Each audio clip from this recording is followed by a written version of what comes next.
আমাদের পঞ্চায়েতটা হয়নি, তাই তো? না স্যার, সিএমটাও হয়নি। সিএমটাও হয়নি। আচ্ছা,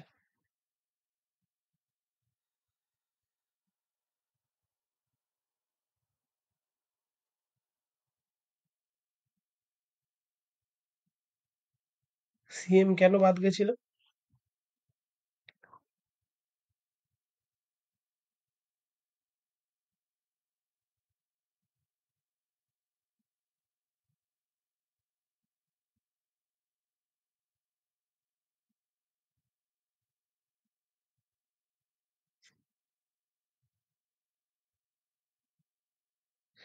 আচ্ছা, তোমাদের 44th অ্যামেন্ডমেন্ট অ্যাক্ট পর্যন্ত হয়েছিল, তাই তো? হ্যাঁ। আজকে শুরু করব 52nd অ্যামেন্ডমেন্ট অ্যাক্ট 1985। আজকে 52nd অ্যামেন্ডমেন্ট অ্যাক্ট 1985 শুরু করব। Popularly known as anti defection law. এটাকে কি পপুলারলি কি ল হিসেবে জানা হয়? Anti defection law. Anti defection law মানে দলত্যাগ বিরোধী আইন। যুথিকা বলবে কত নম্বর স্কেডিউলে এটা আছে? যুথিকা? স্যার বলছি, 1 মিনিট। এটা হচ্ছে স্যার স্কেডিউল। 1 minute sir. খাতা খুলতে অ্যান্টি হবে নাকি ওই ডিফেকশন এক ল। মিনিটে? Sir 10, schedule 10। শিডিউল 10-এ এটা রয়েছে যে অ্যান্টি ডিফেকশন ল, অর্থাৎ দলত্যাগ বিরোধী আইন। কি ব্যাপারটা, কি কি চেঞ্জেস ছিল? Provided for disqualification of members of parliament and disqualification of members of state legislature on the ground of defection. ঠিক আছে? ডিফেকশনের গ্রাউন্ডে, ডিফেকশন মানে দলত্যাগ। যদি দলত্যাগ করা যায়, ঠিক আছে, যদি দলত্যাগ করে কেউ, তাহলে কোথাকার মেম্বার? পার্লামেন্টের মেম্বার এবং স্টেট লেজিসলেচারের মেম্বার, এরা যদি কেউ দলত্যাগ করে, তাহলে ডিফেকশনের জন্য বা দলত্যাগের জন্য তাদেরকে কিন্তু ডিসকোয়ালিফাই করা হবে। তার মানে তার এমএলএ বা এমএলসি পদ বা তার এমপি পদ কেড়ে নেওয়া হবে। কেন এটা করা হয়েছিল? এটা করা হয়েছিল কারণ বহু রাজনৈতিক নেতা বিভিন্ন রাজনৈতিক দল থেকে ভোটে দাঁড়াতো, তারপরে ভোটে জেতার পরে আবার টাকার বিনিময়ে অন্য রাজনৈতিক দলের দলের কাছে চলে যেত। এখন ব্যাপারটা এমন হলো যে দেখা গেল আমাদের জয়নগরে একটা প্রার্থী জিতেছে এমএলএ বা এমপি ভোটে। তো সেই প্রার্থী, তার তাকে যারা ভোট দিয়েছে, তাহলে তারা সকলেই তাকে রাজনৈতিক দল হিসেবে ভোট দিয়েছে। এবার যদি বলা যায় সকলেই কি রাজনৈতিক দল হিসেবে ভোট দেয়, প্রার্থীটা ভালো বলে দেয় না, সেটা 1%, আসবে না। সেটা হতে পারে তার ফ্যামিলি, তার আত্মীয়, এটসেট্রা এটসেট্রা। যদি একটা এমপি কনস্টিটিউয়েন্সি ধরি, তাহলে সেটা একটা পার্সেন্টেও নির্ণয় করা সম্ভব না যে কত পার্সেন্ট মানুষ তাকে ম্যান হিসেবে ভোট দিল বা অ্যাজ আ হিউম্যান তাকে ভালো ভেবে ভোট দিল। ঠিক আছে? তো তারপরে এই মানুষটা, সাপোজ কোনো একটা রাজনেতা, আমার জয়নগরের এমপি হচ্ছে টিএমসি থেকে। তাহলে আমি ধরলাম টিএমসি থেকে জেতার পরে তারপরে সেই মানুষটা চলে গেল পরিবর্তন হয়ে সিপিএম এ। তাহলে এখন সে যখন সিপিএম এ চলে যাচ্ছে দল ত্যাগ করে, তাহলে সিপিএম এর একটা এমপি হয়ে যাচ্ছে। কিন্তু এটা তো ভুল হচ্ছে, এটা গণতন্ত্রের সাথে বিশ্বাসঘাতকতা করা হচ্ছে। কেন? কারণ এখানকার মানুষ সিপিএম কে জেতানোর জন্য ভোট দেয়নি, ভোট দিয়েছিল তৃণমূলকে জেতানোর জন্য। কিন্তু সে দল ত্যাগ করে সিপিএম এ চলে যাচ্ছে, তার মানে গণতন্ত্র রক্ষা হচ্ছে না। এটুকু ক্লিয়ার? সেই জন্য এই অ্যান্টি ডিফেকশন ল নিয়ে আসা হলো, অর্থাৎ কোনো এমপি বা এমএলএ, ওই যে বলেছে দেখো এখানে, যে member of state legislature or member of parliament, কোনো এমপি বা এমএলএ যদি দলত্যাগ করে, তাহলে কিন্তু তাকে ডিসকোয়ালিফাই করা হবে। ঠিক আছে? পুরো প্রসেসের ডিটেলস আমরা পার্লামেন্ট পড়ার সময় পড়বো।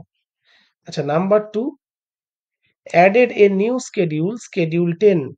10 নম্বর শিডিউল নামে একটা শিডিউল তৈরি করা হলো।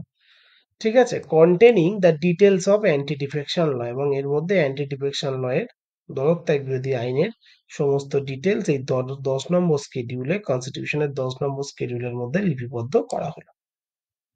বোঝা গেছে আশা করছি। পরবর্তী আমাদের অ্যামেন্ডমেন্ট, পরবর্তী important amendment, 61st amendment act 1989। 61st amendment act 1989। কি কি চেঞ্জ হয়েছিল এটাতে দেখবো আমরা। চেঞ্জ হয়েছিল কি বলছে, reduced the voting age from 21 years to 18 years. এই ভোটিং এজটাকে 21 বছর থেকে কমিয়ে 18 বছর করা হয়েছিল। যে 21 বছর ছিল আগে ভোটিং এজ, অর্থাৎ ভোট দেয়া দিতে গেলে, ভোটার হতে গেলে তার 21 বছর বয়স হতে হয়, সেটাকে কমিয়ে 18 বছর হয়েছিল। এই দুটো যেটা রয়েছে, এই অ্যান্টি ডিফেকশন ল আর ভোটিং এর যে কমে যাওয়া ব্যাপারটা, এই দুটোতেই তোমরা লিখে রাখবে, পরীক্ষাতে আসে তাই লিখে রাখবে।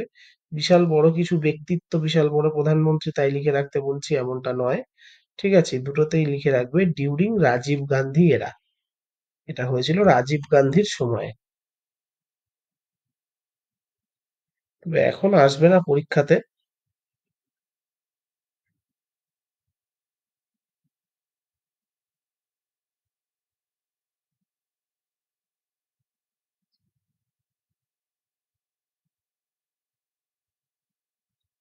ডিউরিং রাজীব গান্ধী এরা এখন আসবে না পরীক্ষাতে, কেন? এখন অ্যান্টি কংগ্রেস সরকার আছে। প্রথমের দিকে মোদী সরকারের একেবারে প্রথমের দিকে পরীক্ষাগুলোতে এগুলো এসেছিল, কারণ গতানুগতিক কোশ্চেন কপি মারা হয় তাই। ঠিক আছে, তবুও এটা লিখে রেখো তোমরা। ডিউরিং রাজীব গান্ধী এরা, রাজীব গান্ধীর সময়ে কিন্তু এই অ্যামেন্ডমেন্ট দুটো করা হয়েছিল। অর্থাৎ 61তম অ্যামেন্ডমেন্ট, যেটাতে ভোটিং এজটাকে কমিয়ে 18 বছর করা হয়েছিল, 21 থেকে কমিয়ে। আর anti defection law 10th schedule যুক্ত হয়েছিল। নেক্সট 69th অ্যামেন্ডমেন্ট অ্যাক্ট 1991, 1991 সালের 69তম অ্যামেন্ডমেন্ট অ্যাক্ট। কি কি পরিবর্তন হয়েছিল? Number one, union territory of Delhi was given special status of national capital territory, NCT. ঠিক আছে, কি হয়েছিল, দিল্লি যে ইউনিয়ন টেরিটরি ছিল, এরপর থেকে দিল্লিকে ইউনিয়ন টেরিটরি না বলে বলা হচ্ছে ন্যাশনাল ক্যাপিটাল টেরিটরি, এনসিটি। তার বেশ কিছু চেঞ্জেস হয়েছিল, অর্থাৎ ইউটি থেকে এনসিটির অন্য কিছু কিছু জিনিসপত্র চেঞ্জ, মানে ইউটি যেমন সরকারের কাছে থাকে, পুরো কেন্দ্র সরকারের হাতে থাকে, এটাকে পুরোপুরি কেন্দ্র সরকারের হাতে না করে কিছু কিছু ক্ষেত্রে পার্থক্য আনা হয়েছিল। কি পার্থক্য আনা হয়েছিল? যেহেতু জনঘনত্ব বা জনবসতি অনেক বেশি, তাই enable legislative assembly for Delhi, দিল্লির জন্য লেজিসলেটিভ অ্যাসেম্বলি তৈরি করা হয়েছিল উইথ 70 মেম্বার, 70 জন মেম্বার নিয়ে লেজিসলেটিভ অ্যাসেম্বলি। লেজিসলেটিভ অ্যাসেম্বলির মেম্বার মানে তাদেরকে আমরা এমএলএ বলি। And 7 members council of minister, এবং 7 জন মেম্বারের কাউন্সিল অফ মিনিস্টার এখানে কিন্তু থাকবে, এটা ঠিক করা হয়েছিল। আর কি ঠিক করা হয়েছিল, যে দিল্লিতে এনসিটি করা হলো, যেটাকে আমরা ইউনিয়ন টেরিটরি বলতাম, সেটাকে এবার থেকে আমরা বলবো ন্যাশনাল ক্যাপিটাল টেরিটরি। আর এখানে 70 জন মেম্বার বা 70 জন এমএলএ বিশিষ্ট একটা লেজিসলেটিভ অ্যাসেম্বলি তৈরি করা হলো, এবং সেখানে 7 জন মেম্বারের কাউন্সিল অফ মিনিস্টার, অর্থাৎ মোট 7 জন থাকবে সেখানে মন্ত্রী। ঠিক আছে, এইরকম একটা নিয়ম করা হলো। দিল্লিতে আলাদা সরকার আছে তোমরা জানো। ঠিক আছে, বর্তমান দিল্লির মুখ্যমন্ত্রীর নাম অরবিন্দ কেজরিওয়াল, এবং সামনে আবার দিল্লির ভোট আছে। ঠিক আছে, তো এটা কবে করা হয়েছিল, এই ব্যাপারগুলোকে কবে যুক্ত করা হয়েছিল? 1991 সালে 69th অ্যামেন্ডমেন্ট অ্যাক্টের মাধ্যমে। কি এটা বোঝা গেছে সুপ্রিয়া? হ্যাঁ।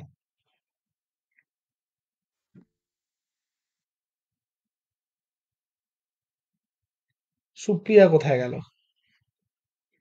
সুতপা হ্যাঁ স্যার, বুঝেছি। বুঝতে পেরেছি। হ্যাঁ, আচ্ছা। নেক্সট পরবর্তী অ্যামেন্ডমেন্ট আমাদের 73rd অ্যামেন্ডমেন্ট অ্যাক্ট 1992।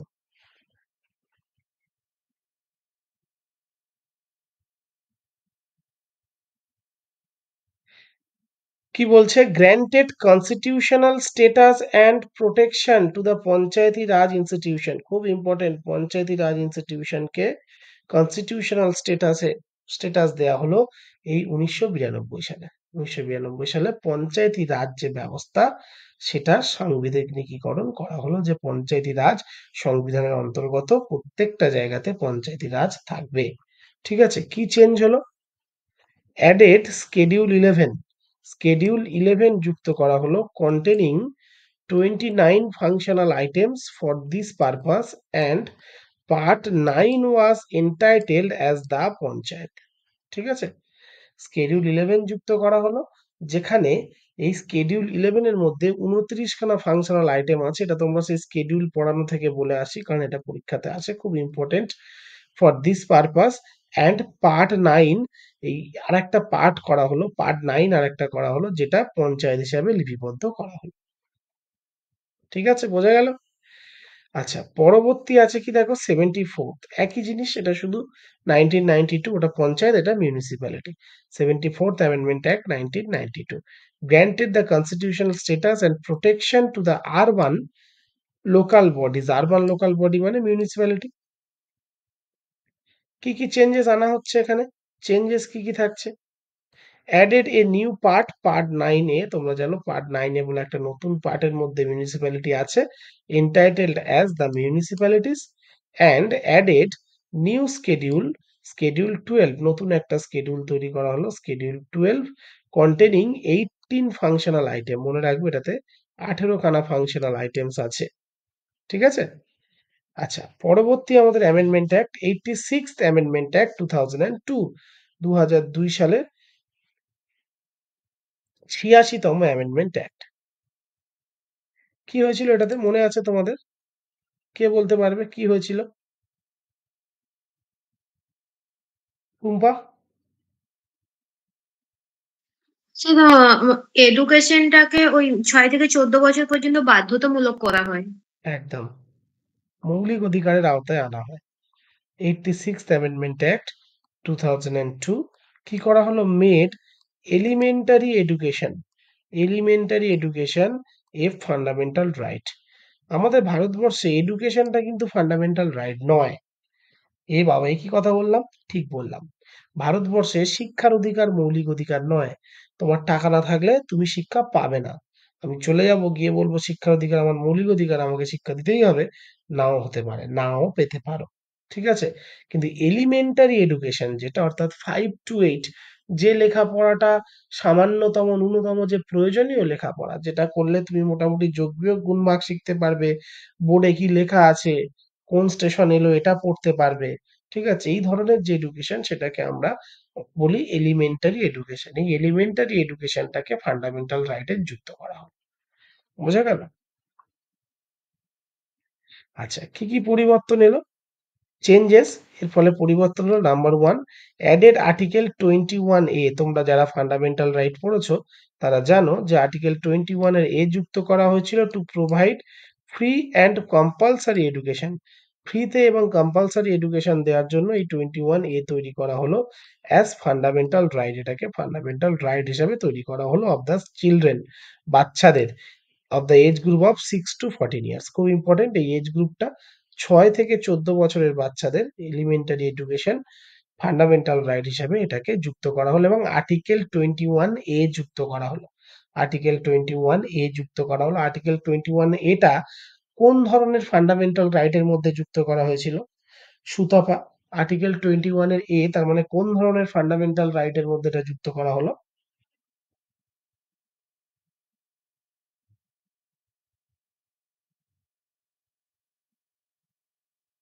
সুপ্রিয়া?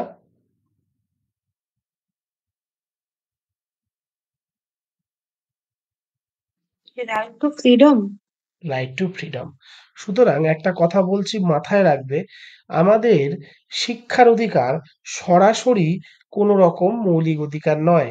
6 থেকে 14 বছরের বাচ্চাদের শিক্ষার অধিকার, এটা তাদের স্বাধীনতার অধিকারের মধ্যে পড়ে। ঠিক আছে? এটা, শিক্ষার অধিকারটা স্বাধীনতার অধিকারের মধ্যে দেওয়া হয়েছে, অর্থাৎ এটা এক ধরনের 6 থেকে 14 বছরের বাচ্চাদের স্বাধীনতার অধিকার, যে তারা শিক্ষা লাভ করতে পারবে। বোঝা গেল? আই রিপিট, 6 থেকে 14 বছরের বাচ্চাদের স্বাধীনতার অধিকার, যে তারা শিক্ষা লাভ করতে পারবে, এই স্বাধীনতা তাদের রয়েছে। বোঝা গেল? সুপ্রিয়া, বোঝা গেছে?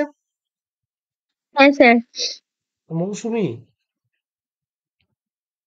মৌসুমী বোঝা যাচ্ছে? আছে মৌসুমী? মৌসুমী বোধহয় নেটওয়ার্কের প্রবলেম হচ্ছে। শুভ, বোঝা যাচ্ছে? হ্যাঁ স্যার, বুঝতে পারছি স্যার। আচ্ছা, চেঞ্জেস নাম্বার 2, সেকেন্ড চেঞ্জেস কি হলো? Added a new fundamental duty in article 51A। Article 51A তে একটা নতুন ফান্ডামেন্টাল ডিউটি তৈরি হলো। ঠিক আছে, কি ডিউটি তৈরি হলো? যে শুধু 6 থেকে 14 বছরের বাচ্চাদের, তাদেরকে তো এডুকেশন মানে এই স্বাধীনতার অধিকার দিয়ে দিলাম যে তোমরা শিক্ষা পাওয়ার অধিকারটা তোমাদের স্বাধীনতার মধ্যে পড়ে, যাও শিক্ষা গ্রহণ করো। আর তাই বলে আমার 6 বছরের বাচ্চাটি সে বলল যে বাবা তোমাকে স্কুলে পাঠাতে হবে না, আমি নিজে গিয়ে শিক্ষা নিচ্ছি বলে বইয়ের ব্যাগটা তুলে ছুট মারলো, এমনটা তো নয়।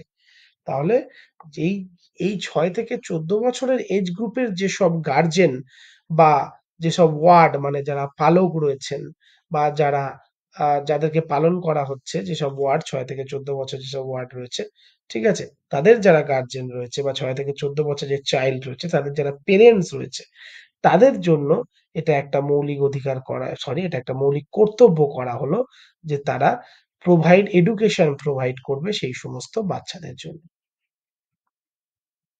शायद तो 11th ड्यूटी ना 11th ডিউটি, ঠিক আছে, একমাত্র ডিউটি যেটা পরে যুক্ত করা হয়েছিল। পরে মানে ফান্ডামেন্টাল ডিউটি নেওয়া হয়েছিল 10টা, তারপরে একটা এক্সট্রা যুক্ত করা হয়েছিল। 46th amendment act কতটায় 46 এটা যুক্ত করা হয়েছে? এই যে কি পড়াচ্ছি আমরা, 86th অ্যামেন্ডমেন্ট অ্যাক্ট 2000। ও স্যার 86 হ্যাঁ, তো এখানে 46 কোথায় থেকে? 86 হ্যাঁ বলো, শুভ বলো কি বলছো? স্যার বুঝতে পেরেছি। আচ্ছা, নেক্সট 91st অ্যামেন্ডমেন্ট অ্যাক্ট 2003, 91তম অ্যামেন্ডমেন্ট অ্যাক্ট 2003 সালের 91তম অ্যামেন্ডমেন্ট অ্যাক্টে কি বলছে সেটা দেখতে হবে। চেঞ্জেস, কি changes? Made the total number of ministers in council of ministers shall not exceed 15% of the total strength of the Lok Sabha. লোকসভার টোটাল স্ট্রেংথের 15% কে এক্সিড করবে না। ঠিক আছে, বোঝা গেল? কি ক্ষেত্রে? যে কাউন্সিল অফ মিনিস্টার যারা থাকবে, তারা যেন লোকসভার টোটাল স্ট্রেংথের 15%-এর বেশি না হয়। অ্যাডেড, তার জন্য একটা নতুন আর্টিকেল অ্যাড করা হলো। অ্যাডেড, নতুন আর্টিকেল না, ক্লজ তৈরি করা হলো। Added clause in article 75, added article 75 clause 1। অর্থাৎ লোকসভার টোটাল মেম্বার কত? যদি 550 হয় আমার লোকসভার মেম্বার, তাহলে তার 15%, ঠিক আছে, তার মানে আমি রাউন্ড ফিগারে 70 জনের কাছাকাছি ধরতে পারি। ঠিক আছে, 70 জনের একটু বেশি। ঠিক আছে, তো এই এতগুলো আমার মোট মিনিস্টার হতে পারে, কাউন্সিল অফ মিনিস্টার। কেন এই নিয়ম করা হলো? দেখা গেল যে লোকসভার মোট মেম্বার 550 আর মিনিস্টার হচ্ছে 200-250, মানে মন্ত্রিত্ব দেওয়াই হচ্ছে, যাতে কেউ ক্ষুব্ধ না হয়, যাতে সবাই ভাবে হ্যাঁ আমিও একটা মন্ত্রিত্বের পদ পেয়েছি। এটা যাতে না হয়, তাই এটাকে সংক্ষিপ্তকরণ করা হলো, যে যত মন্ত্রী বাড়বে তত খরচ বাড়বে। তাই তো এটা করা হলো 91st অ্যামেন্ডমেন্ট অ্যাক্ট 2003-এ। ঠিক আছে, দারুণ একটা নিয়ম করা হয়েছিল যে 15%-এর বেশি যেন না হয়। ঠিক আছে, এখানে স্টার দিয়ে কি লেখা আছে দেখো, বলছে বিফোর মোদি গভর্নমেন্ট। মোদি প্রথম এসেছিল মোদি গভর্নমেন্ট 2014 সালে। বিফোর মোদি গভর্নমেন্ট আবার এখানে কেম কেন? The last amendment was 98th amendment act 2012। সেটা ছিল 98তম অ্যামেন্ডমেন্ট অ্যাক্ট 2012। ঠিক আছে, এবং তারপরে মোদি গভর্নমেন্টের প্রথম অ্যামেন্ডমেন্ট যেটা, সেটা হচ্ছে যে 99th অ্যামেন্ডমেন্ট অ্যাক্ট 2014। ঠিক আছে, যে 99th অ্যামেন্ডমেন্ট অ্যাক্ট 2014, বা এটাকে অনেকে 2015 বলে, যেহেতু 2015 সালে এটা মানে হয়েছিল। তাহলে তোমরা বলো যে এই 99th অ্যামেন্ডমেন্ট অ্যাক্ট 2014, এটাতে কি ছিল? অলরেডি তোমাদেরকে পড়িয়েছি। যদি সুতপা টুম্পা না, রোহিত বলবে। রোহিত বলো তো এটাতে কি ছিল? স্যার ভুলে গেছি স্যার। কি ছিল? স্যার সিটিজেনশিপ অ্যামেন্ডমেন্ট অ্যাক্টের ওই ক্লজটা যোগ হয়েছিল। ধুর, সিটিজেনশিপ অ্যামেন্ডমেন্ট অ্যাক্ট, এটা সিটিজেনশিপ অ্যামেন্ডমেন্ট একটা 2018-19-এর দিকে হয়েছিল মনে হয়। ন্যাশনাল জাজেস অ্যাপয়েন্টমেন্ট কমিশন গঠন। জ্যোতিকা কি বলছে? স্যার এটা কি সর্বশিক্ষা অভিযান ছিল? দূর, সর্বশিক্ষা অভিযান তো 86th অ্যামেন্ডমেন্ট অ্যাক্ট ছিল এখানে। ন্যাশনাল জাজেস অ্যাপয়েন্টমেন্ট এর যে কমিটি ন্যাশনাল একটা গঠন জাজেস করা হয়েছে, অ্যাপয়েন্টমেন্ট কমিশন করা হয়েছিল কলেজিয়ামকে তুলে দিয়ে, সুপ্রিম কোর্টের মধ্যে পড়েছো, ভুলে গুলে খেয়ে আছো দেখো। সেই জন্যই জিজ্ঞেস করলাম, দেখলাম কতজন মনে আছে। লেখাপড়া করছো না বাড়িতে, ঠিক আছে? আচ্ছা, চেঞ্জেস কি পরিবর্তন হয়েছিল?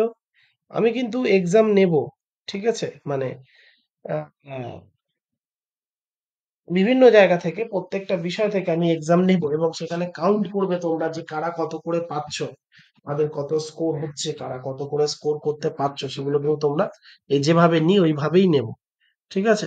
ওই একেবারে অনলাইন তোমরা অ্যান্সার করবে, সেইভাবেই নেব, শেষে কাউন্ট করে বলবে কে কটা ঠিক করলে কে কটা ভুল করলে।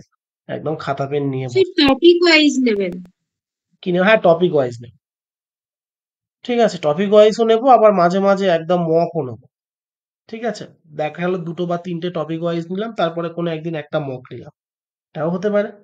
আচ্ছা, চেঞ্জেস কি চেঞ্জ হয়েছিল 99th অ্যামেন্ডমেন্ট অ্যাক্ট? আমি নেক্সট যে এক্সামটা নেব সেটা কিন্তু এমার্জেন্সির উপরে আমি বলেই দিয়েছি, দুম করে কোনোদিন বলতে পারি যে আজকে এমার্জেন্সির কোশ্চেন অ্যান্সার হবে।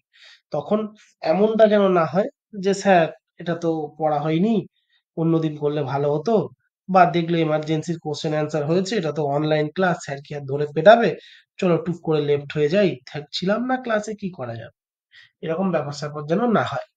আচ্ছা, চেঞ্জেস কি চেঞ্জেস হয়েছিল? Replace the collegium system. এই যে কলেজিয়াম সিস্টেম, এটাকে রিপ্লেস করা হয়েছিল। টু অ্যাপয়েন্ট জাজেস অফ সুপ্রিম কোর্ট, সুপ্রিম কোর্টের জাজেসদেরকে অ্যাপয়েন্ট করার জন্য, আর হাইকোর্টের জাজেসদেরকে অ্যাপয়েন্ট করার জন্য a new body was appointed, একটা নতুন বডি অ্যাপয়েন্ট করা হয়েছিল কলেজিয়ামটাকে সরিয়ে দিয়ে, কল্ড ন্যাশনাল জাজেস অ্যাপয়েন্টমেন্ট কমিশন। এটাকে ন্যাশনাল জাজেস অ্যাপয়েন্টমেন্ট কমিশন সংক্ষেপে, যেটাকে এনজেএসি বলতো। এর পুরো গল্প হাইকোর্টে ডিটেলসে বলা হয়েছে, যাদের পুরো গল্প শোনার দরকার তারা হাইকোর্টে ওই ভিডিওটা দেখে নেবে, ঠিক আছে? হাউএভার, যাই হোক, ইন 2015 সালে supreme court declared it is unconstitutional, supreme court এটাকে আনকনস্টিটিউশনাল করে দিল। সম্ভবত তখন প্রধান বিচারপতি ছিল জাস্টিস এইচ এল দাত্তু। আচ্ছা, নাল অ্যান্ড ভয়েড ঘোষণা করলো সুপ্রিম কোর্ট এটাকে, যে কলেজিয়ামই রিক্রুট করবে, এরা রিক্রুট করবে না, কারণ এটার মধ্যে প্রাইম মিনিস্টার ছিল, ল মিনিস্টার ছিল, বিরোধী দলনেতা ছিল, আরো অনেকে ছিল। সেই জন্যই এই জিনিসটাকে এক্সিকিউটিভ নাক গলাচ্ছে, সেই জন্য জুডিশিয়ারির মধ্যে, সেই জন্য এটাকে নাল অ্যান্ড ভয়েড করা হলো। নেক্সট 101st অ্যামেন্ডমেন্ট অ্যাক্ট 2016 সালের 101তম অ্যামেন্ডমেন্ট অ্যাক্ট। এই যেগুলো লাস্ট অ্যামেন্ডমেন্ট যেগুলো হচ্ছে সেগুলো মোটামুটি ইম্পর্টেন্ট, চলে আসে দুমদুম করে। কি হয়েছিল এটাতে তোমরা জানো? এটাতে জিএসটি যুক্ত করা হয়েছিল। কত নম্বর আর্টিকেলে জিএসটি আছে কে বলতে পারবে? Goods and service tax, GST যুক্ত করা হয়েছিল এটার মাধ্যমে। কত নম্বর আর্টিকেলে আছে GST? Sir article 246A। 246A, good. Next 103rd amendment act 2019, 103তম অ্যামেন্ডমেন্ট অ্যাক্ট 2019।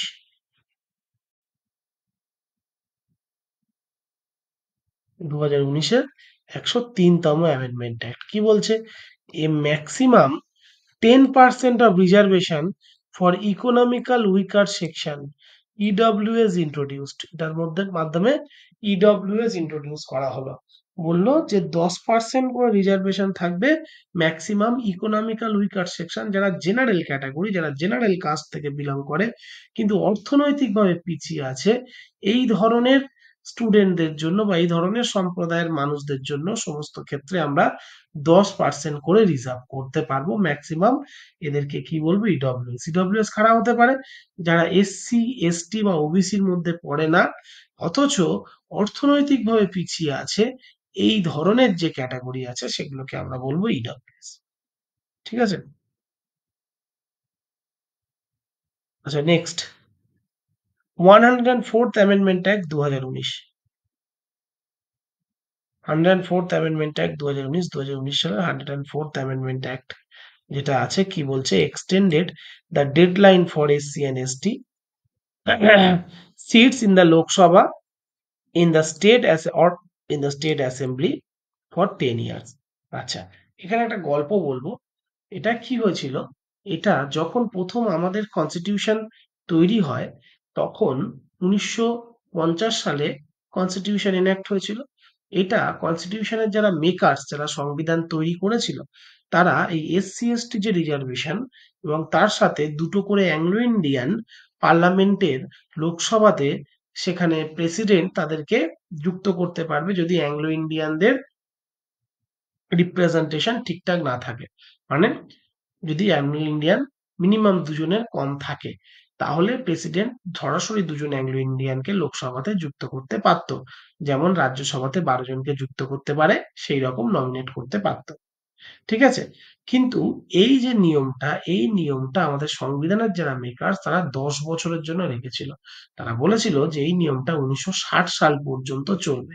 অর্থাৎ তারা এটাতে বিশ্বাস করত যে এত ভালো সংবিধান আমরা তৈরি করে রেখে যাচ্ছি, এত সুন্দর সংবিধান আমরা তৈরি করে রেখে যাচ্ছি, যার ফলে আগামী 10 বছর পরে আর ভারতবর্ষে এই জাতিভেদ এটসেট্রা, এসসি এসটি আলাদা করা বা ভারতীয়রা একে অপরকে ঘৃণা করা, জাত ধর্ম এইসব দেখে এগুলো বোধহয় থাকবে না।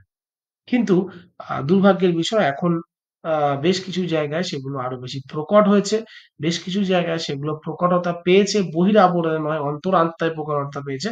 বাইরে থেকে নাটক করে দেখানো হয় যে আমরা এসব কিছু মানি না, এটসেট্রা এটসেট্রা। আবার বেশ কিছু মানুষ তারা কিন্তু এটাকে ওভারকাম করেছে, অস্বীকার করার কোনো জায়গা নেই। তাই 1960 সাল থেকে ক্রমাগত প্রতি 10 বছর অন্তর অন্তর 1970-এ এসে 60-এ সেটাকে বাড়ানো হলো 70 অব্দি, 70-এ গিয়ে আবার বাড়ানো হলো 80 অব্দি, 80-তে গিয়ে আবার বাড়ানো হলো 90 অব্দি, আবার 90 থেকে বাড়ানো হলো 2000, 2000 সাল থেকে বাড়ানো হলো 2010, 2010 থেকে 2020, আবার 2019 সালে এসে এটাকে বাড়িয়ে দেওয়া হলো আরো 10 বছরের জন্য, মানে 2030 সাল পর্যন্ত। কিন্তু এই অ্যাংলো ইন্ডিয়ানদের যে ব্যাপারটা সেটা আর এবারে বাড়ানো হলো না। 104th অ্যামেন্ডমেন্ট অ্যাক্ট থেকে অ্যাংলো ইন্ডিয়ানদেরটাকে আর এক্সটেন্ড করা হলো না, কেবলমাত্র এসসি এসটিটাকে এক্সটেন্ড করা হলো। ঠিক আছে?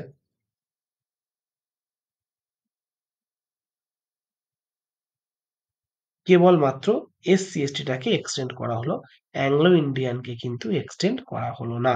কেন করা হলো না? দেখো 2 নম্বরে কি বলছে, remove the reservation of seat for Anglo Indians in the Lok Sabha and state assembly. লোকসভাতে এবং স্টেট অ্যাসেম্বলিতে অ্যাংলো ইন্ডিয়ান যে সিট রিজার্ভ করা ছিল, সেই অ্যাংলো ইন্ডিয়ান সিট রিজার্ভেশনটাকে কিন্তু রিমুভ করে দেওয়া হলো, সেই অ্যাংলো ইন্ডিয়ানের সিট রিজার্ভেশনটাকে সরিয়ে দেওয়া হলো। বোঝা গেল? ক্লিয়ার? কেন সরিয়ে দেওয়া হলো? তার কারণ এটা বলা হলো যে অ্যাংলো ইন্ডিয়ান অর্থাৎ মানে ইংরেজ অথবা ব্রিটেনের অথবা ইউরোপের মানুষ একজন বাবা এবং ভারতীয় একজন মা, আবার উল্টোটাও হতে পারে, ব্রিটেন বা ইউরোপের মা, ভারতীয় বাবা, এইরকম সন্তানরা যারা ভারতবর্ষে বসবাস করছিল সেই সময় তাদেরকে আমরা অ্যাংলো ইন্ডিয়ান বলি বা বলতাম। কিন্তু বর্তমানে স্বাধীনতার 70-75 বছর পার হয়ে যাওয়ার পরে আবার নতুন করে অ্যাংলো ইন্ডিয়ানরা তারা ভারতবর্ষে যারা আছে, তারা যে অ্যাংলো ইন্ডিয়ানই থেকে গেছে এমন না, তারা এখন ভারতের সাথে 70-75 বছর মিশে গিয়ে তারা এখন ভারতীয়ই হয়ে গেছে। বোঝা গেল? ক্লিয়ার? সেই জন্য এটাকে এখন বন্ধ করা হয়েছে। আচ্ছা, এরপর 105th অ্যামেন্ডমেন্ট অ্যাক্ট, 105তম অ্যামেন্ডমেন্ট অ্যাক্ট 2021।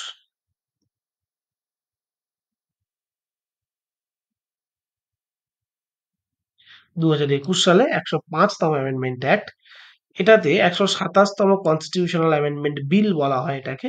ঠিক আছে? তার মানে বিল আর অ্যাক্ট দুটো এক নয়, মানে এর আগে 126টা মোট অ্যামেন্ডমেন্ট বিল আনা হয়েছিল, কিন্তু সেগুলো সবগুলো যেন সব বিল মানেই পাস হবে না। এই বিলগুলো যতগুলো পাস হবে ততগুলো অ্যাক্ট হবে।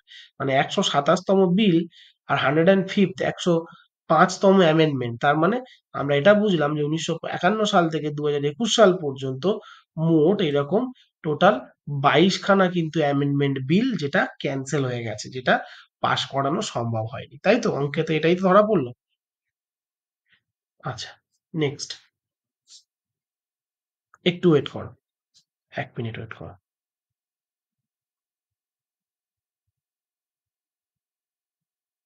বল।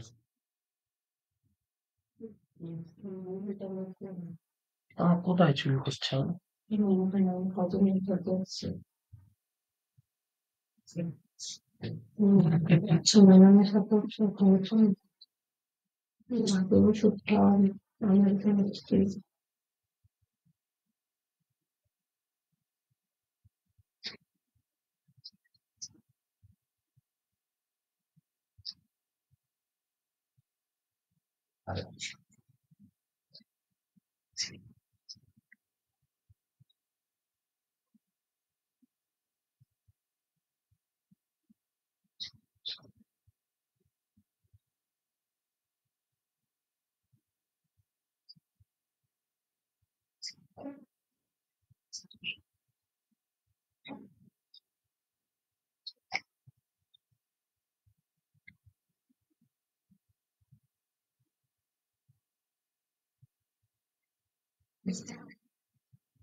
এক ডগ খাও খেয়ে আমার খুলে এক ডগ খাও তাতে তাতে তাতে।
আচ্ছা, শোনা যাচ্ছে?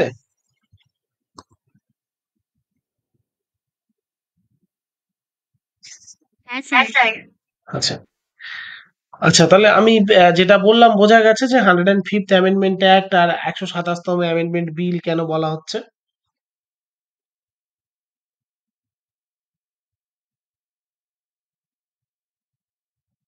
বলো কেউ, বোঝা গেছে কি যায়নি? হ্যাঁ স্যার। আচ্ছা আচ্ছা, 105th অ্যামেন্ডমেন্ট অ্যাক্টে যেটা চেঞ্জেস হয়েছিল, যে পরিবর্তনটা হয়েছিল সেটা হলো কি বলছে, state will able to directly notify OBC communities without having referred to the national commission of for the backward classes এনসিবিসি। এনসিবিসি OBC যদি রেকমেন্ড করে, যে এনসিবিসি যদি রেকমেন্ড করে যে এই ক্যাটাগরির লোকরা এরা হচ্ছে ওবিসি, তাহলে তারাই ওবিসি হতে পারে। কোনো রাজ্য সরকার সরাসরি তার নিজের রাজ্যের কাউকে ওবিসি ঘোষণা করতে পারে না। বোঝা গেল? ক্লিয়ার? কিন্তু কিছু কিছু রাজ্য, পশ্চিমবঙ্গ করা শুরু করে দিয়েছিল, ঠিক আছে, এবং তার এক অন্যরকম কারণের জন্য ওবিসিটা বর্তমানে সুপ্রিম কোর্টে চ্যালেঞ্জের মুখে আছে। তো তার কিছু কিছু কারণের জন্য কি হচ্ছে, যে এই যে কমিউনিটি আছে এই কমিউনিটির লোকজনদেরকে কিন্তু রাজ্য সরকার অলরেডি নিজের রাজ্যের ওবিসি হিসাবে ঘোষণা করে দিয়েছে। বোঝা গেল? আচ্ছা, তো যদিও তখন সেগুলোকে কি করা হতো, রাজ্য সরকার তার রাজ্যের ক্ষেত্রে সেগুলো অ্যাপ্রুভ করতো, কেন্দ্রের ক্ষেত্রে সেগুলো অ্যাপ্রুভ করতো না। আমার এখনো মনে আছে, আমার এক স্টুডেন্ট বিএসএফ এর চাকরি পেয়েছিল, কিন্তু সে তারপরে সেখানে ব্লক হয়ে গেছিল। ব্লক মানে তাকে এমন করে দেওয়া হয়েছিল যে সে আর আধা সামরিক বাহিনীর কোনো চাকরির পরীক্ষায় সে বসতে পারবে না। সে চাকরি পেয়েছিল, তার ডকুমেন্টস ভেরিফিকেশনে গিয়ে ধরা পড়ে যে সে ফ্রড করেছে। পরে যদিও তাকে কোনো শাস্তি দিতে পারেনি।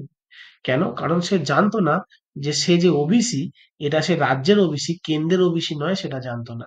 সে ওবিসি তে ফর্ম ফিল আপ করেছিল, সে ওবিসি কোটাতেই চাকরি পেয়েছে, সবকিছু হয়ে গেছে, মেডিকেল টেডিকেল হয়ে গেছে, ডকুমেন্টস ভেরিফিকেশনের সময় তখন দেখছে কেন্দ্র, তখন বিএসএফ দেখছে যে এ তো আদৌ ওবিসি নয়। বোঝা গেল? কিন্তু এটাকে চেঞ্জ করা হলো কবে? এটাকে চেঞ্জ করা হলো 2021 সালে। 2021 সালে 105th অ্যামেন্ডমেন্ট অ্যাক্টের মাধ্যমে এটা করা হলো যে এবার রাজ্যগুলো অর্থাৎ রাজ্য সরকারগুলো সরাসরি তাদের ওবিসি কমিউনিটি কারা আছে তাদের সেই রাজ্যে যারা ওবিসি আছে তাদের নাম ডিক্লেয়ার করতে পারবে এবং সেটাই গ্র্যান্টেড হবে সব জায়গায়। বোঝা গেল? তার জন্য এনসিবিসির নতুন করে পারমিশন নেওয়ার কিছু নেই। ঠিক আছে? এর ফলে কি চেঞ্জ হলো? এর ফলে the amendment amend article 342 clause A, এটার মধ্যে একটা সাব ক্লজ যুক্ত হলো। কি যুক্ত হলো? 342 ক্লজ এ সাব ক্লজ 3 যুক্ত হলো। 342 ক্লজ এ সাব ক্লজ 3। ঠিক আছে? এরপরে আমাদের লাস্ট একটা অ্যামেন্ডমেন্ট হয়েছে, সেটা 106th অ্যামেন্ডমেন্ট অ্যাক্ট। সেটা এই নোটে নেই, আমি আসছি, একটু ওয়েট করো। নোটে নেই কিন্তু সেটাও করাতে হবে। 106th amendment act.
আচ্ছা, শোনা যাচ্ছে?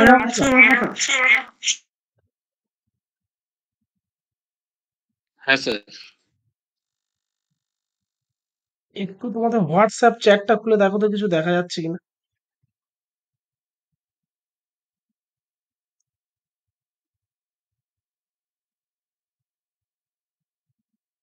হোয়াটসঅ্যাপ চ্যাটটা খুলে দেখো তো, আমার গ্রুপটা খুলে দেখো তো কিছু দেখা যাচ্ছে কিনা। হ্যাঁ স্যার আছে তো। হ্যাঁ স্যার দেখা যাচ্ছে। আচ্ছা, কি লেখা আছে দেখো। লেখা আছে 106th Amendment of the Constitution of India, also known as the Women's Reservation Act 2023। এটাকে ওমেন্স রিজার্ভেশন অ্যাক্ট 2023 বলা হচ্ছে। 106th অ্যামেন্ডমেন্ট অ্যাক্টটাকে, এটা 2023-এই হয়েছিল। Reserves 1/3 of seats for women, মহিলাদের জন্য 1/3 সিট রিজার্ভ করা হলো লোকসভাতে। অর্থাৎ লোকসভায় যদি 100খানা আসন থাকে, তাহলে 33টা আসন এবার থেকে মহিলাদের জন্য রিজার্ভ করা হবে। আর কোথায়? স্টেট লেজিসলেটিভ অ্যাসেম্বলি আর legislative assembly of national capital territory Delhi.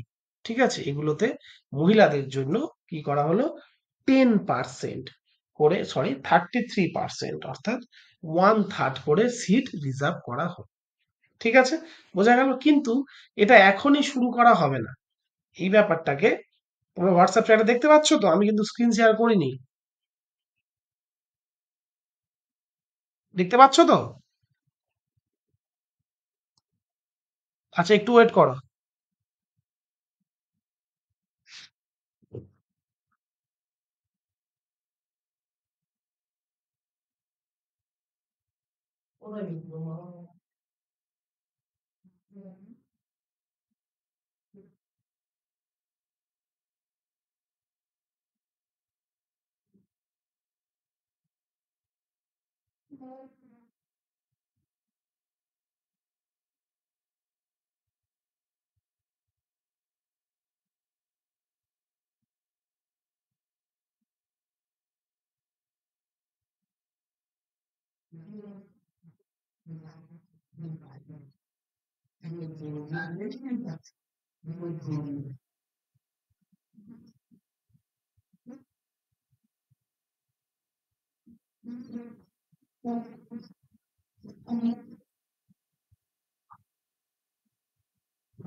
তোর আওয়াজ করবি না।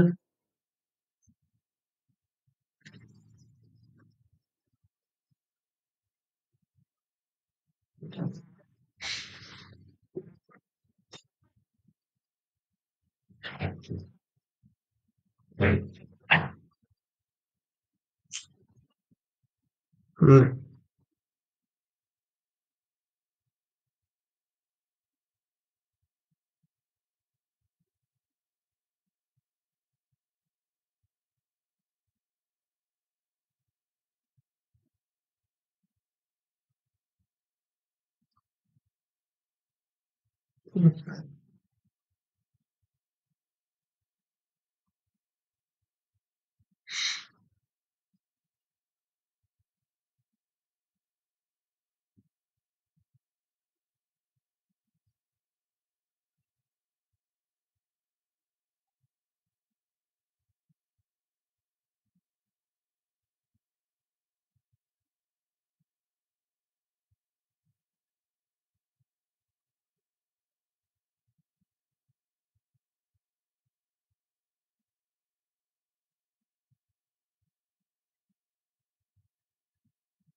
আচ্ছা দেখো তো এবার দেখা যাচ্ছে। হ্যাঁ স্যার। আচ্ছা, এটা হচ্ছে 106th অ্যামেন্ডমেন্ট অ্যাক্ট। একবার বলে দিই, দেখো প্রত্যেকে দেখতে পাচ্ছ তো? হ্যাঁ স্যার।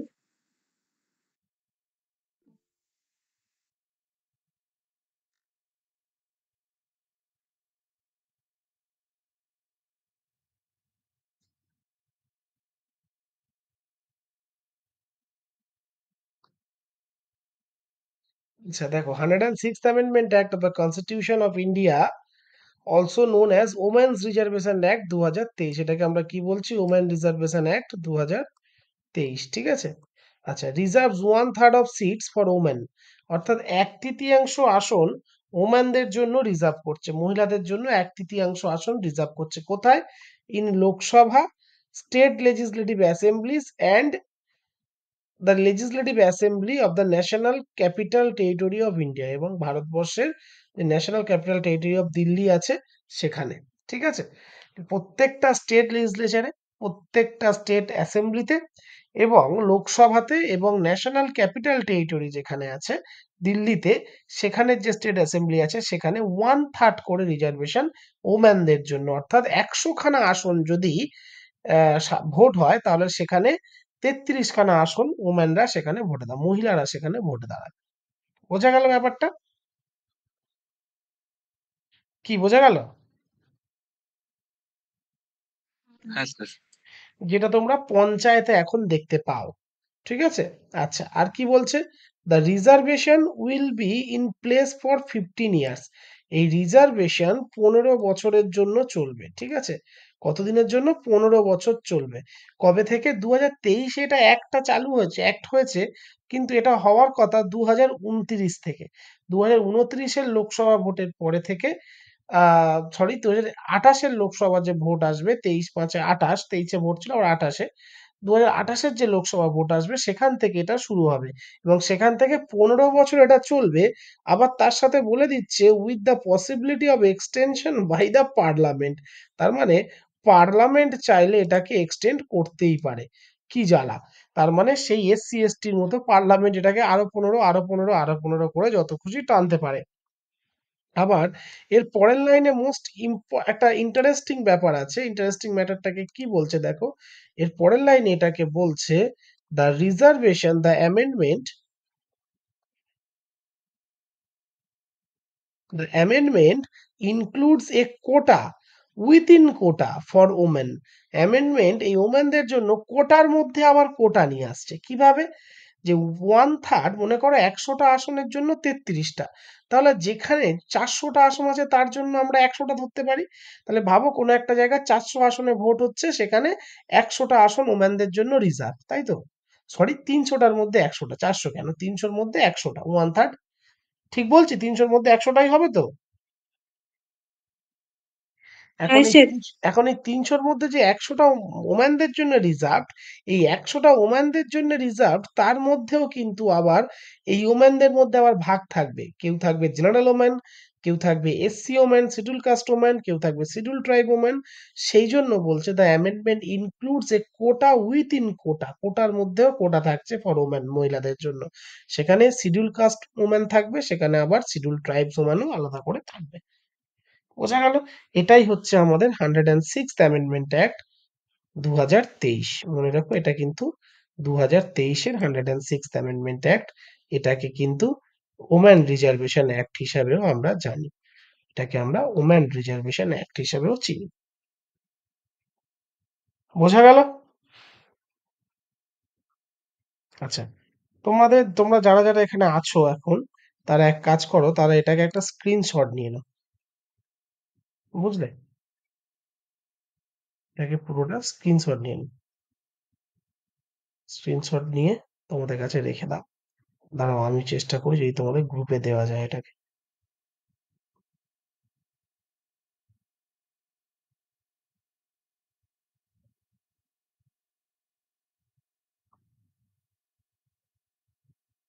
হ্যাঁ, গ্রুপে দেওয়া যাচ্ছে, তাহলে স্ক্রিনশট নিতে হবে না। আমি গ্রুপে দিয়ে দিলাম স্ক্রিনশট নিয়ে। ঠিক আছে, তাহলে আমাদের আজকে এখানে শেষ হলো অ্যামেন্ডমেন্ট, ইম্পর্টেন্ট অ্যামেন্ডমেন্ট যা যা ছিল আজকে এখানে শেষ হলো, তাই তো? আচ্ছা, পড়াটা কবে হবে আমি জানি না, তোমাদের উপর আমার কোনো ভরসা নেই। কেন ভরসা নেই সেটাও আমি জানি না। আচ্ছা, যাই হোক, এরপরে আমরা শুরু করব। কি একটা বাকি ছিল বলছিলে, সিএম, চিফ মিনিস্টার। হ্যাঁ স্যার। হ্যাঁ, সিএম শুরু করবে এরপর আমরা একটু ওয়েট করো।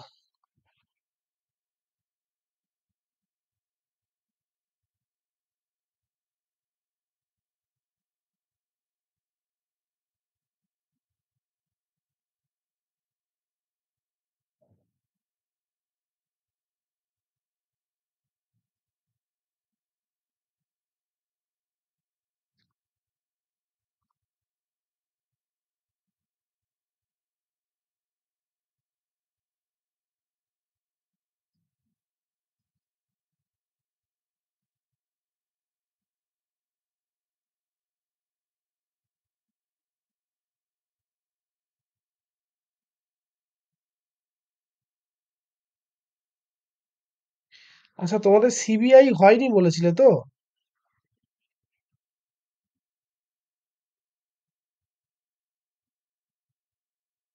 শোনা যাচ্ছে? সিবিআই হয়নি বলেছিলে তো? না স্যার, হয়নি। আচ্ছা, সিবিআইটা করিয়ে দেব, ঠিক আছে। আচ্ছা, এটা দেখো, চিফ মিনিস্টার। সিবিআই পার্লামেন্টও আমাদের হয়নি। হ্যাঁ, সিবিআইটা পার্লামেন্টের থেকে আলাদা, পার্লামেন্ট হবে একটু দেরি হবে, আগে পঞ্চায়েত এটসেট্রা এটসেট্রা করিয়ে নিয়ে আশেপাশের জিনিসগুলো, নাহলে পার্লামেন্টে ঢুকলে সব বুঝতে পারবে না। ঠিক আছে, হ্যাঁ বলো বলো। আচ্ছা। আচ্ছা, সিবিআইটা কোনো একদিন করিয়ে দেবো, মাথায় রেখো। আমি লিস্ট করে দিয়েছিলাম বোধহয় তোমাদের। আমাদের হয়ে গেছিল। কাদের হয়ে গেছিল? বালিগঞ্জের হয়ে গেছিল বোধহয়, তাই তো? শুভদের, তাই কি? স্যার আমাদের হয়ে গেছিল, হ্যাঁ স্যার। আচ্ছা, হ্যাঁ স্যার, আমাদের হয়ে গেছিল। আচ্ছা, টুম্পাদের হয়েছিল। সিবিআই ইডি হয়নি। আচ্ছা, ঠিক আছে, স্যার করে আপনি দেবো। যে একটা list দিয়েছিলেন ওখানের মধ্যে ওই 5-6টা চ্যাপ্টারের মতো বাকি রয়ে গেছে টপিক আর কি। একদম, ওগুলো দাগ দিয়ে দেখবে কোনগুলো কোনগুলো বাকি থাকছে, ব্যাস তাহলেই হলো। আচ্ছা, কোয়ালিফিকেশন। হ্যাঁ হ্যাঁ। সিএম এর কোয়ালিফিকেশন কি? সিএম কে অবশ্যই ইন্ডিয়ান সিটিজেন হতেই হবে। ভারতের নাগরিক না হলে সে কিন্তু আমাদের ভারতবর্ষের কোন রকম সাংবিধানিক পদ হোল্ড করতে পারে না। যেটা ফুটবল খেলায় হয়, ক্রিকেট খেলায় হয়, ক্লাব ফুটবলে হয়, আইপিএল এ হয়, যে বিদেশি কেউ ভালো প্লেয়ার আছে, বিদেশি কেউ ভালো কোচ আছে, তাকে এনে কোচ করে দিলাম, এরকম আমাদের ভারতবর্ষের কনস্টিটিউশনাল ম্যাটারে হয় না। মিনিমাম এজ হতে হবে 25 বছর, মাথায় রেখো। সিএম হতে গেলে ন্যূনতম বয়স হতে হয় 25 বছর অর অ্যাভাব, অথবা তার থেকে বেশি। নো এজ অফ রিটায়ারমেন্ট, রিটায়ারমেন্টের কোনো স্পেসিফিক এজ নেই যে এত এজ হলে তাকে ছেড়ে যেতে হবে, এমনটা নয়। আর কি, must not hold any office of profit, অবশ্যই কোনো লাভজনক পদে তিনি থাকবেন না, ঠিক আছে। টেনিওর বা কার্যকাল 5 ইয়ার্স, কতদিন থাকে? 5 years, generally 5 years, but can be elected time and again, যতবার খুশি তাকে ইলেক্ট করা যায়। আচ্ছা, আর কি বলছে? মাস্ট বি সাউন্ড মাইন্ডেড, অবশ্যই। সাউন্ড মাইন্ডেড মানে কি? সুস্থ মস্তিষ্কের মানুষ, অবশ্যই তাকে একটা সুস্থ মস্তিষ্কের মানুষ হতে হবে, বোঝা গেল। আর must not be convicted in any case, অবশ্যই কোনো কেসে, কোনো মেজর কেসে তিনি কনভিক্টেড থাকবেন না। সাথে একটু যুক্ত করে নেবো একটু ভালো করে লেখার জন্য, মেজর কেস মানে ব্যাপারটা কি।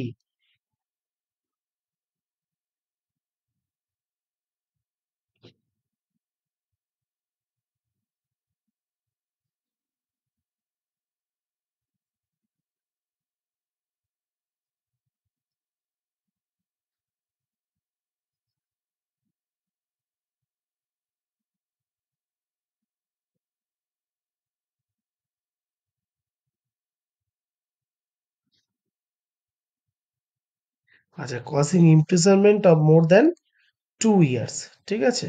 যেটা 2 বছরের বেশি সময় ধরে 2 বছরের বেশি সময়ে তার ইমপ্রিজনমেন্ট হতে পারে বা জেল হতে পারে।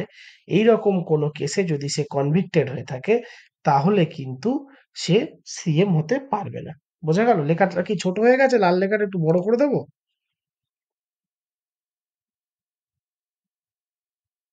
বেশি বড় করলে বেরিয়ে যাবে। দেখা যাচ্ছে স্ক্রিনে? হ্যাঁ স্যার। আচ্ছা দেখা যাচ্ছে। আচ্ছা, স্যালারি, এটা পুরনো স্যালারি লেখা আছে। এটা পুরনো স্যালারি লেখা আছে। এটা পুরনো ছেলে মেয়েদের নোটস, তাই ঠিক আছে। স্যালারি বর্তমানে, এটা কোনো টাকা পয়সা না লিখে স্যালারিতে তোমরা লিখবে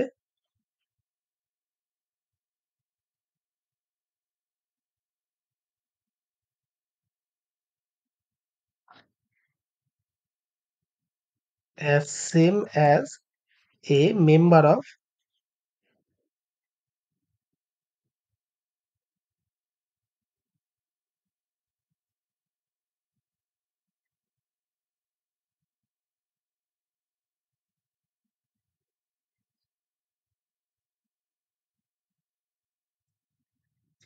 as same as a member of state legislature. State লেজিসলেচারের মেম্বাররা যেমন স্যালারি পায় উনি তেমন স্যালারি পায়। স্টেট লেজিসলেচারের মেম্বারদের স্যালারি কিন্তু ভ্যারি করে, স্টেট টু স্টেট ভ্যারি করে। সব স্টেট তার একই রকম স্যালারি লেজিসলেচারের মেম্বারদের দেয় না। সিএমও তাই একই স্যালারি পায়, কিন্তু মনে রাখবে সিএম এর ইমুলুমেন্টসটা নিশ্চয়ই অনেক বেশি হবে, তাই তো? আচ্ছা, ইমুলুমেন্টস মানে যেটা আদার্স যে খরচ সেটা অনেক বেশি। আচ্ছা, যাই হোক, প্রধানমন্ত্রীর ক্ষেত্রেও তাই দেখেছিলে, এমপিদের যে স্যালারি সেই স্যালারিটাই প্রধানমন্ত্রী পেতেন। আচ্ছা, কি বলছে? Represent the state in political spare. রাজনৈতিক ক্ষেত্রে আমাদের রাজ্যকে কিন্তু রিপ্রেজেন্ট করে বা আমাদের রাজ্যের প্রতিনিধি হিসেবে প্রতিনিধিত্ব করেন আমাদের রাজ্যের মুখ্যমন্ত্রী। Next, can resign before 5 years are over. 5 বছর শেষ হয়ে যাওয়ার আগে কিন্তু তিনি রিজাইন করতেই পারেন। ইন দ্যাট কেস, সেক্ষেত্রে resignation letter address to the governors, সেক্ষেত্রে রেজিগনেশন লেটার গভর্নরকে অ্যাড্রেস করা হতো। ঠিক আছে, অনলি ওন হ্যান্ড রাইটিং, এটা মনে রেখো যে যত সাংবিধানিক পদ আছে তারা যদি রিজাইন করতে চায় তাহলে নিজের হাতের লেখাতে রিজাইন করতে হয়। এমনটা নয় যে কেউ লিখে দিল আমি নিচে 1 লাইন সই করে দিলাম। ঠিক আছে, বোঝা গেল? আচ্ছা, এটা মাথায় রেখো। এটা সমস্ত সাংবিধানিক পদের ক্ষেত্রে বা যে কোনো উচ্চপদস্থ অ্যাডমিনিস্ট্রেশনের ক্ষেত্রে বা যে কোনো জায়গায় যে কোনো ক্ষেত্রে এটাই প্রযোজ্য হয়। ঠিক আছে? আচ্ছা, এটা এখানে লেখা আছে, অন্য জায়গায় আলাদা করে লেখা নেই, খুব একটা ইম্পর্টেন্ট নয়, তবে এটা মাথায় রেখো। ওথ, শপথ বাক্য কে পাঠ করাবে? গভর্নর। গভর্নর মানে গভর্নর অফ দ্য স্টেট, সেই স্টেটের। ঠিক আছে, যেটা আর্টিকেল 164 কি বলছে? Chief minister shall be appointed by the governor. গভর্নরের দ্বারা চিফ মিনিস্টারকে অ্যাপয়েন্ট করা হবে। CM can be from legislative assembly or legislative council. CM কে লেজিসলেটিভ অ্যাসেম্বলি বা লেজিসলেটিভ কাউন্সিলের মেম্বার হতে হবে। যদি মেম্বার না হয় তাহলে তাহলে কি হতে হবে? তাকে 6 মাসের মধ্যে আবার মেম্বার হয়ে আসতে হবে। ঠিক আছে, in case not a member, তাকে কিন্তু 6 মাসের মধ্যে আবার মেম্বার হয়ে আসতে হবে। আচ্ছা, এটা একটু এখানে আলাদা করে লিখে দেবো আমি শেষে। যাই হোক, এখন দেখো works and powers of CM. CM এর কাজ এবং অন্যান্য যে যে ক্ষমতা আছে সিএম এর, সেগুলো একটু আমরা দেখবো। কি বলছে? হেড অফ এ পার্টি, কোন একটা political, leader of A party, কোন একটা পার্টি, পলিটিক্যাল পার্টির লিডার নিশ্চয়ই সে, তাই তিনি সিএম হবেন। আচ্ছা, আর হেড অফ গভর্নমেন্ট, গভর্নমেন্টের হেড, গভর্নমেন্টের প্রধান এবং গভর্নমেন্টের লিডার, গভর্নমেন্টকে তিনি লিড করবেন। Leader of house, leader of house মানে কোন হাউস? বিধানসভা, অথবা যদি সে বিধান পরিষদ থেকে হয় তাহলে বিধান পরিষদ, বিধানসভা অথবা বিধান পরিষদ, তাই তো? আচ্ছা, লিডার অফ ক্যাবিনেট, ক্যাবিনেটের লিডার, ক্যাবিনেট মানে হচ্ছে গুরুত্বপূর্ণ মন্ত্রী। অবলিক দিয়ে তোমরা লিখতে পারো leader of council, leader of cabinet এবং লিডার অফ কাউন্সিল।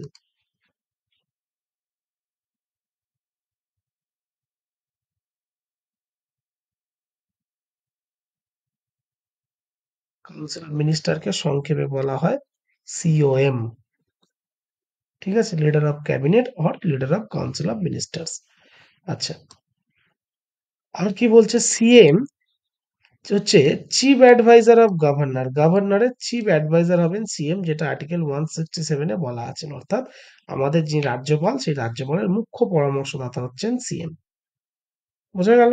আচ্ছা, আর কি বলছে, plays an important role in case of formation of government policies, গভর্নমেন্টের যে পলিসি গুলো আছে সেগুলো তৈরি করতে একটা ইম্পর্ট্যান্ট রোল প্লে করে। যেমন কন্যাশ্রী, যেমন লক্ষ্মীর ভান্ডার, রূপশ্রী, আরো কত কিছু শ্রী আছে, যুবশ্রী, এই যে যে জিনিসগুলো আছে এগুলো সব, ঠিক আছে, এই সিএম প্লে করেন। আচ্ছা, ইম্পর্ট্যান্ট রোল প্লে করেন, তিনিই তৈরি করেন। আর কি বলছেন, plays an important role in case of formation of ministry, বাপরে বাপে তো অবশ্যই। অর্থাৎ মিনিস্ট্রি ফরমেশন করতে গেলে কে কোন মন্ত্রিত্ব পাবে, কোন মন্ত্রী দপ্তর কাকে দেয়া হবে, সেটা তৈরির ক্ষেত্রে একটা ইম্পর্ট্যান্ট রোল প্লে করে। উনি কিন্তু ঠিক করে দেবেন কাকে কোন মন্ত্রিত্ব দেয়া হবে।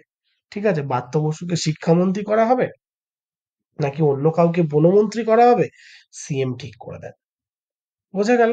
আচ্ছা, helps his ministers during zero hour, zero hour ব্যাপারটা আগে অনেকবার বলেছি বহু ক্ষেত্রে, পিএম পড়াতে গিয়ে, স্পিকার পড়াতে গিয়ে, আবারও বলবো পার্লামেন্টের সময়, এখানে ডিটেলসে বলবো না। জেনারেলি জিরো আওয়ার আমাদের এখানে হয়ে থাকে দুপুর 12টা থেকে 1টা অবধি, জেনারেল টাইম এটা, তবে এটা কোনো ফিক্স টাইম নয়। বোঝা গেল? আচ্ছা, জিরো আওয়ারে কিন্তু তাদের মিনিস্টারকে তিনি হেল্প করতে পারেন। যখন জিরো আওয়ারে কোশ্চেন অ্যান্সার সেশন হয়, কোনো মিনিস্টার যদি উত্তর না দিতে পারে তাহলে সেখানে সিএম তাকে হেল্প করতে পারে, সিএম তার হয়ে অ্যান্সার দিতে পারে। আচ্ছা, আর কি বলছে, Bridges the gap between the governor and council of minister, governor এবং কাউন্সিল অফ মিনিস্টারের মাঝখানে যে গ্যাপ আছে সেটাকে তিনি ব্রিজ করেন, অর্থাৎ জুড়ে দেন। কিভাবে? কারণ তোমরা জানো সিএম কে যেমন গভর্নর শপথ বাক্য পাঠ করান, তেমন কাউন্সিল অফ মিনিস্টারের শপথ বাক্য গভর্নর পাঠ করান। ঠিক আছে, অর্থাৎ মন্ত্রী পরিষদের শপথ বাক্য পাঠ করাবেন গভর্নর। তাই গভর্নর যখন মন্ত্রিপরিষদের সকলের শপথ বাক্য পাঠ করাচ্ছেন, তাই গভর্নরেরও এটা ডিউটি যে প্রত্যেকটা মন্ত্রীর দপ্তরে কিভাবে কাজ হচ্ছে, কেমন কাজ হচ্ছে তার খোঁজ খবর রাখা। কিন্তু গভর্নর সরাসরি সমস্ত মন্ত্রীদের সাথে খোঁজ খবর নিতে পারেন না, তার বিনিময়ে সমস্ত দপ্তরের খোঁজ খবর তিনি সিএম এর মাধ্যমে নিয়ে নেন। বোঝা গেল? সেই জন্য এই লাইনটা বলা হচ্ছে bridges the gap between governor and the council of ministers. এটা পিএম এও পড়েছো, bridges the gap between the president and council of minister. Next, chief spokesman of the government, government মানে অবশ্যই স্টেট গভর্নমেন্ট, স্টেট গভর্নমেন্টের ইনি হচ্ছে chief spokesman. ঠিক আছে, ইনি হচ্ছে মূল কথা ইনিই বলবেন, শেষ কথা ইনিই বলবেন, ইনি যেটা বলবেন সেটাই ফাইনাল। দেখা গেল 5টা মন্ত্রী 5 রকম কথা বলল। ঠিক আছে, একটা মন্ত্রী বলল আমিনিয়ার বিরিয়ানি সেরা, একটা মন্ত্রী বলল দাদা বৌদির বিরিয়ানি সেরা, একটা মন্ত্রী বলল ওই উজ্জ্বলদার বিরিয়ানি সেরা, একটা মন্ত্রী বলল দিবাপির বিরিয়ানি সেরা। ঠিক আছে, কিন্তু সিএম বলল আর্সেনালের বিরিয়ানি সেরা। তার মানে এটা ধরে নেবো আমাদের রাজ্যে আর্সেনালের বিরিয়ানি সেরা, উনি চিফ স্পোকসম্যান। বোঝা গেল? বিচ্ছিরি রকম হাইপোথেটিক্যাল এক্সাম্পল দিলাম, তবে ব্যাপারটা একেবারে এই ধরনেরই। আচ্ছা, next, keeps a good relation with opposition, অপোজিশনের সাথে সবসময় একটা ভালো সম্পর্ক বজায় রেখে তিনি চলবেন, এটা তার ডিউটির মধ্যে পড়ে, কনস্টিটিউশনে এটা বলা রয়েছে। কিন্তু জানি না কত ভালো গুড রিলেশন রাখে কেন্দ্রে বা রাজ্যে, দু জায়গাতেই। আচ্ছা, chairman of state planning board, state planning board বা স্টেট প্ল্যানিং কমিশনের যে যেগুলো ঘটবে থাকবে, সে সমস্ত ক্ষেত্রেই সিএম হবেন তার চেয়ারম্যান। আচ্ছা, এটা খুব important, crisis manager in chief, খুব ইম্পর্টেন্ট এটা, crisis manager in chief at the political level during emergency, এমার্জেন্সির সময় তিনি কিন্তু পলিটিক্যাল লেভেলে রাজনৈতিক ক্ষেত্রে ক্রাইসিস ম্যানেজার ইন চিফ হিসাবে তিনি কাজ করবেন। তার মানে তুমি দেখবে যে ইয়াসের সময় মনে পড়ছে 2021 সালে যে সময়টা ইয়াস এসেছিল, সেই সময় কিন্তু ভোট ঘোষণা হয়ে গেছিল। ঠিক আছে, সেই সময় ভোট ঘোষণা করা হয়েছিল। সেই সময় ইলেকশন কমিশন পুরো পশ্চিমবঙ্গের দায়িত্ব নিয়ে নিয়েছিলেন। ইলেকশন কমিশন পশ্চিমবঙ্গের বড় বড় যারা মাথা, সেই সমস্ত বেশ কিছু আহ পুলিশি আধিকারিক, বেশ কিছু আমলা, এদেরকেও সরিয়ে দিয়েছিলেন। ঠিক আছে, কিন্তু ইলেকশন কমিশনের সেই এত কিছু কাণ্ডের পরেও যখন ইয়াস চলে এলো, তখন ইয়াসের ক্ষয়ক্ষতির মোকাবিলা আমরা কিভাবে করব, কোথায় কিভাবে কত ত্রাণ দেয়া হবে, কোথায় কিভাবে আমরা কার সাথে মোকাবিলা করব বা কিভাবে আমরা এই ইয়াসের যে ক্ষয়ক্ষতি সেটাকে কাটিয়ে উঠবো, এগুলো সব ঠিক করছিল কিন্তু মুখ্যমন্ত্রী নিজে। যদিও তখনও ভোট চলছে আর তখনও ভোটের আর কিছুদিন বাকি আছে। বোঝা গেল? ক্লিয়ার? কেন? তার কারণ হলো যে তিনি হচ্ছেন সাংবিধানিকভাবে স্টেটের crisis manager in chief. State ইমার্জেন্সির সময় যদি কোনো ইমার্জেন্সি সিচুয়েশন চলে আসে, যদি কোনো ক্রাইসিস চলে আসে স্টেটে, তাহলে কিন্তু আর কেউ নয়, সিএম হচ্ছে সেখানে শেষ কথা বলবেন। সেখানে কিন্তু ইলেকশন কমিশন সমস্ত ল অ্যান্ড অর্ডারের দায়িত্বে থাকলেও তিনি কিন্তু নাক গলাতে পারেন না এবং নাক গলানো নেই। ঠিক আছে? বোঝা গেল? লাস্ট ব্যাপারটা বোঝা গেল? যুথিকা, জয়, জয় বোঝা গেল লাস্ট ব্যাপারটা যেটা বললাম? জয় আছে? হ্যাঁ স্যার। আচ্ছা, আচ্ছা, নেক্সট আর্টিকেল 166 এ বলছে যে conduct the business of the government of state গভর্নমেন্টের যে বিজনেস গুলো, সমস্ত কিছু কাজকর্ম কে ঠিক করবে? সিএম ঠিক করবে। In case of absent of CM, finance minister text the part. যদি অ্যাবসেন্স থাকে, সিএম যদি অ্যাবসেন্ট থাকে, তাহলে স্টেটের যত রকম বিজনেস আছে, বিজনেস সামিট যেন বিশ্ব বাংলা সামিট এটসেট্রা এটসেট্রা, সারা পৃথিবী জুড়ে আমাদের সিএম এখন করে বেড়ান। ঠিক আছে? কতটা ফলপ্রসূ হয় সেটা তোমরাই জানো, আমি বলতে পারবো না। কিন্তু এটা করে বেড়ান সারা পৃথিবী জুড়ে তিনি। ঠিক আছে? তো যাই হোক, তো এখন এই যে যদি তিনি না থাকেন, অ্যাবসেন্ট থাকেন, তাহলে ফিনান্স মিনিস্টার কিন্তু সেই জায়গাটা মানে স্টেটের যে বিজনেস সেটা কিন্তু দেখেন। সেই জন্যই স্টেটের ক্ষেত্রে, রাজ্যের ক্ষেত্রে সেকেন্ড ইম্পর্টেন্ট মিনিস্টার বলা হয় ফিনান্স মিনিস্টারকে। ফিনান্স মিনিস্টার হচ্ছে সেকেন্ড ইম্পর্টেন্ট মিনিস্টার। ঠিক আছে? আফটার চিফ মিনিস্টার কাকে বলা হয়? ঠিক আছে? কাকে বলা হয়? ফিনান্স মিনিস্টারকে। আচ্ছা, আর স্পিকারের ব্যাপারে এখানে একটা লেখা আছে, speaker is the mouth part of governor বা প্রেসিডেন্ট ইন দ্য বিধানসভা ও লোকসভা। লোকসভা ও বিধানসভায় স্পিকার হচ্ছে প্রেসিডেন্ট বা গভর্নরের মাউথ পার্ট, তাই তাকে স্পিকার বলা হয়। ঠিক আছে? তাহলে এই হচ্ছে সিএম। সিএম এর থেকে আর এক্সট্রা কিছু জানার নেই। যেটা জানার আছে, যেটা লেখার আছে সেটা হলো উম, হুম,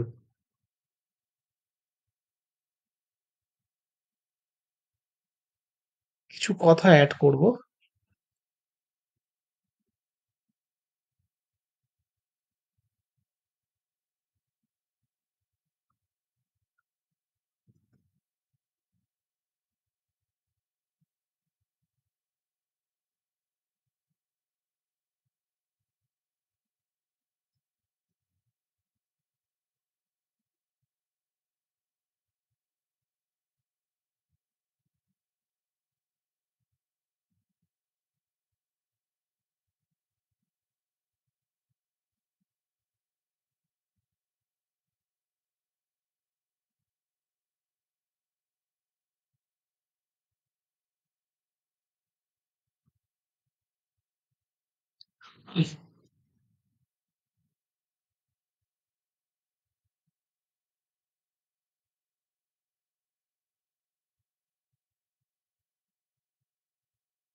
আচ্ছা, লাইনটা দেখা যাচ্ছে সকলেরই? হুম, আশা করছি সবাই দেখতে পাচ্ছে। কি লেখা হচ্ছে? Salary and pension and other service conditions of chief minister is determined by state legislature. ঠিক আছে, রাজ্যের যে আইনসভা তারা ঠিক করে সিএম এর স্যালারি কি হবে, সিএম এর পেনশন কি হবে, বা অন্যান্য সার্ভিস কন্ডিশন কি থাকবে। ঠিক আছে, এবং সেগুলোকে চার্জ করা হয় স্টেটের, সেগুলো নেওয়া হয় স্টেটের পাবলিক অ্যাকাউন্ট ফান্ড থেকে, স্টেট পাবলিক অ্যাকাউন্ট ফান্ড থেকে সেগুলো চার্জ করা হয়। বোঝা গেল? এইটুকুই যুক্ত করার ছিল আপাতত। ঠিক আছে, তাহলে সিএম সম্পর্কিত এইটুকু পড়লেই আশা করছি, যেটুকু তোমাদের সিএম নিয়ে কোশ্চেন আসে এর মধ্যে থেকেই আসে, এর বাইরে থেকে খুব ডিটেলে কোশ্চেন আসে না। এর বাইরে থেকে ডিটেল কোশ্চেন যেগুলো আসবে সেগুলো ওই ট্র্যাডিশনাল জিকের মধ্যে পড়ে যাবে আর কি। ঠিক আছে, তার বেশি আসবে না।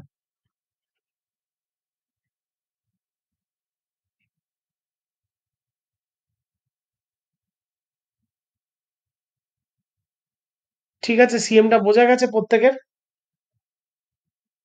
রোহিত, হ্যাঁ স্যার। টুম্পা, আচ্ছা, উৎপল হ্যাঁ স্যারের স্যার। সাথে কথা বলে খুব সম্ভবত আমি সোমবার দিন তোমাদের একটা ক্লাস নিতে পারি, কারণ আগামী শুক্রবার আমার ক্লাস নেওয়াটা একটু সমস্যা হতে পারে। সেটা উৎপল স্যারের সাথে কথা বলে আমি সোমবার সোমবারের মধ্যেই তোমাদেরকে জানিয়ে দেবো। বোঝা গেল? তাহলে আজকে এই হ্যাঁ স্যার। পর্যন্তই ছাড়লো। হ্যাঁ, বলো বলো বলো। স্যার